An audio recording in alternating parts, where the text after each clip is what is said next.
Another loaded show coming your way on today's San Francisco 49ers Report. Here's everything that we're getting into.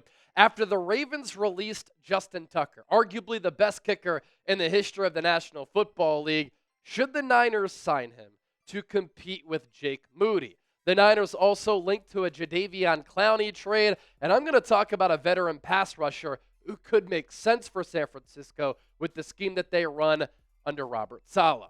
Breaking news on Monday. Let's start there. The Baltimore Ravens releasing kicker Justin Tucker after 13 seasons with the team, in which he became the most accurate kicker in the history of the league, booting kicks of 60-plus yards on a regular basis. Of course, last year, though, he did have the worst year of his illustrious NFL career. And, of course, with that news making headlines everywhere, there's obviously a lot of controversy with it that we'll get into here in a second. A lot of Niner fans have reached out to me. They've been in the comment section saying, Chase, I don't trust Jake Moody.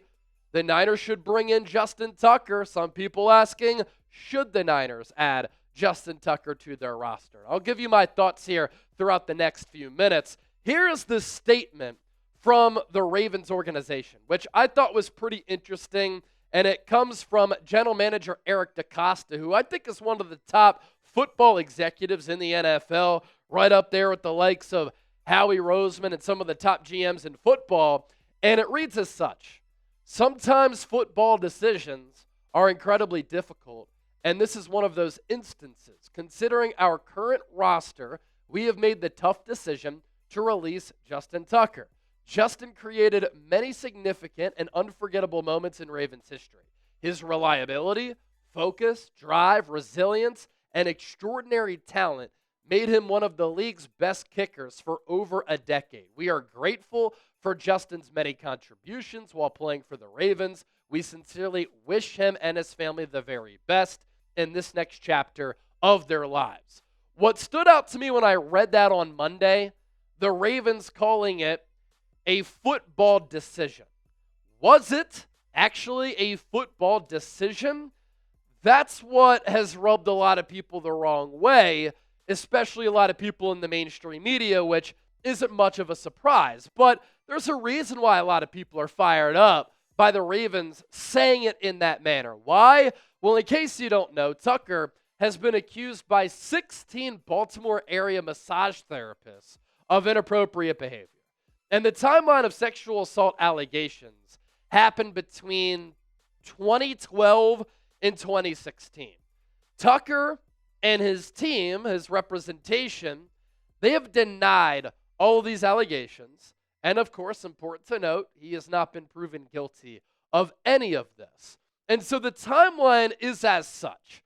On January 30th, 6 women accused Tucker of this behavior.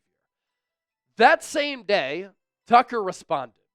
Then on February 1st, 3 more women came out and publicly accused Tucker. And then on February 16th, 9 more women accused Tucker of this sexual misconduct. And Tucker has had a lot of responses. There was one that said, quote, the allegations in the Baltimore Banner article are unequivocally false. Quote, have never been told that I was not welcome at any spa. Another one, this article takes innocuous interactions. They are no longer recognizable. This is desperate tabloid fodder. And the last one, these allegations are false and incredibly hurtful. Of course, anytime an NFL player has a case against them or they're involved in that has to do with the spa, a lot of Deshaun Watson parallels and jokes, of course, made by a lot of people. But again, these are different circumstances in a way, but they're also somewhat similar with some of these allegations here. And this is kind of my take on this. I think that kickers and special teams, very important. I always talk about the third phase of the game, especially for the San Francisco 49ers. It is a unit that I think at times during Kyle Shanahan's regime, he is not taken seriously enough.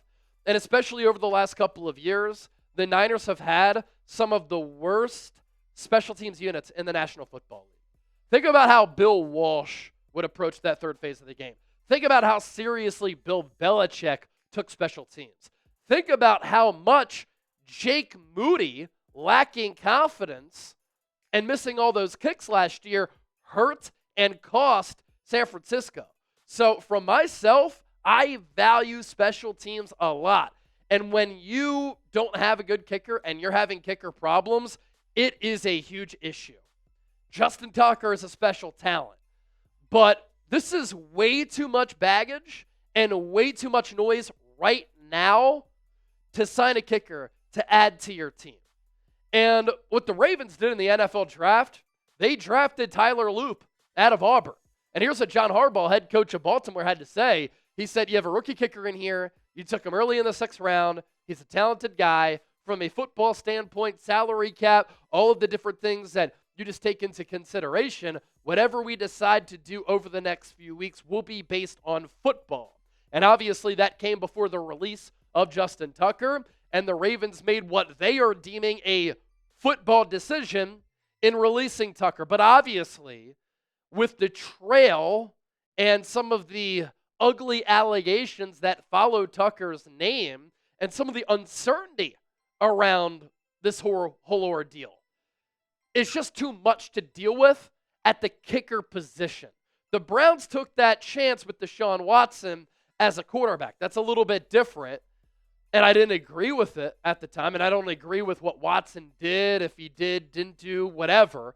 It's too much to get into.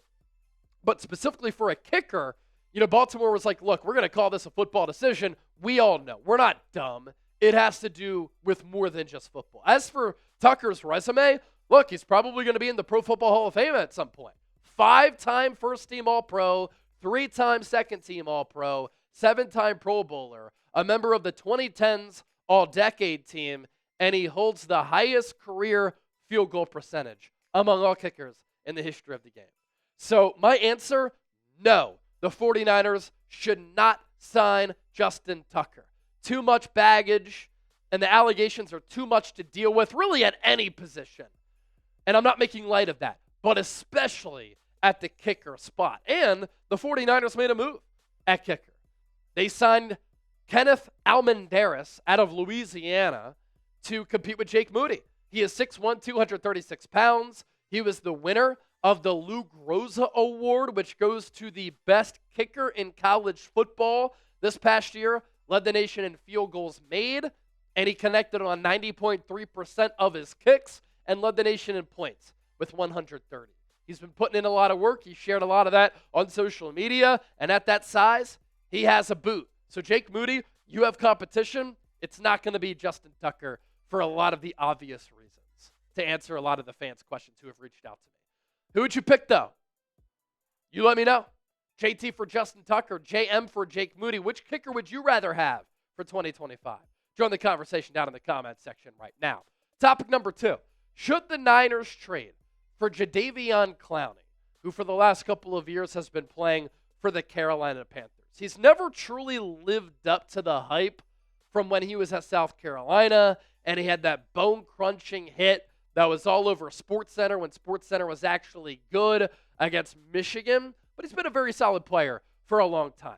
Bleacher Report connecting the Niners to a Clowney trade and saying this. Per ESPN's David Newton, the front office was engaged in trade talks leading up to the start of the 2025 draft. General manager Dan Morgan was non-committal when discussing the player's future with the club last week. While Clowney's deal counts for nearly $14 million against the cap, the Panthers could outright release him to save $7.8 million.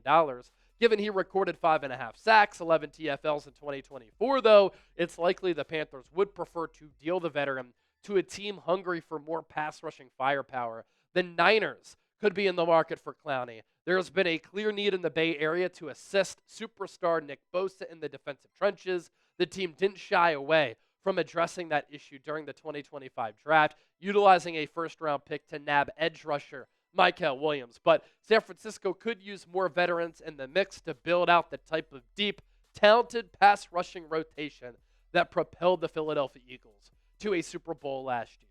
Now, this is interesting for a couple of reasons. Clowney, still a very solid player, would bring a lot of physicality to the position, an impressive resume, really good athlete, the Niners have plenty of money, although we'll see how much of that is devoted to Brock Purdy's contract extension as he enters the final year of his rookie deal. But the Niners do have $47 million in cap space. Another question I have, do the Niners have a need at pass rusher, especially an old guy? It doesn't necessarily fit their kind of timeline and what they've said of wanting to get younger. But, of course, if you need to add a veteran for a depth piece, you need to add a veteran. Now, what I would do going into week 1, I'd start the 3 rookies who you took in the first 3 rounds, in Mykel Williams, C.J. West, and Alfred Collins. Nick Bosa, obviously, still a star at that position, and I think he's become underrated over time. I know that he hasn't had crazy sack numbers since signing that contract extension, but he's still been one of the top 5 defensive ends and pass rushers in the game. And in drafting some of these rookies, it has helped out the depth along this defensive line. You have Sam Okawanu as a backup. Robert Beal, can he finally show something? We'll see. Yetur Gross-Matos, not a bad backup behind Bosa. Drake Jackson, hopefully he can stay healthy. He put out that Instagram story saying, I'm going to wreak havoc on the NFL this year. I think those depth pieces are good enough, but Clowney would definitely be better than some of the backup options you have at defensive end. Last year, 5.5 sacks, 11 quarterback hits. You look at what he's done over the last 4 years.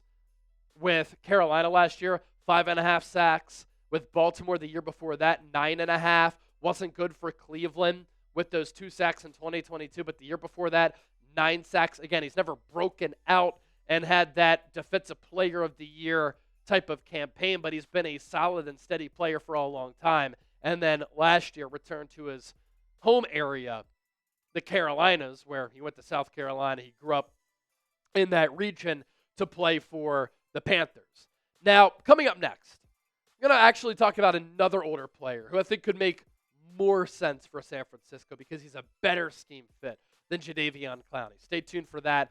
But if you want a Niners jersey, get geared up right now. It's never too early, but you never want to be too late. As we sit here in May, you can get your Niners jersey now to get geared up for the 2025 season. All types of different jerseys available. The 94 throwbacks, the traditional scarlet red, the road whites. You can get current players, old players like Joe Montana, Jerry Rice. Obviously, they are legends and they're Hall of Famers.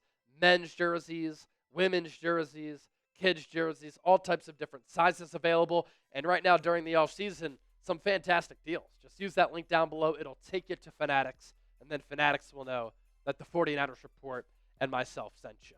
So that other older player who I think could make more sense for the Niners if they wanted to bring in a veteran defensive end is Za'Darius Smith. The Lions run a 4-3. He played for the Browns last year as well before going to Detroit. And Jim Schwartz has run the wide 9 forever. That's what the Niners run. And Za'Darius Smith, while he's been in the league for a very long time, he's still been a highly productive player in recent memory.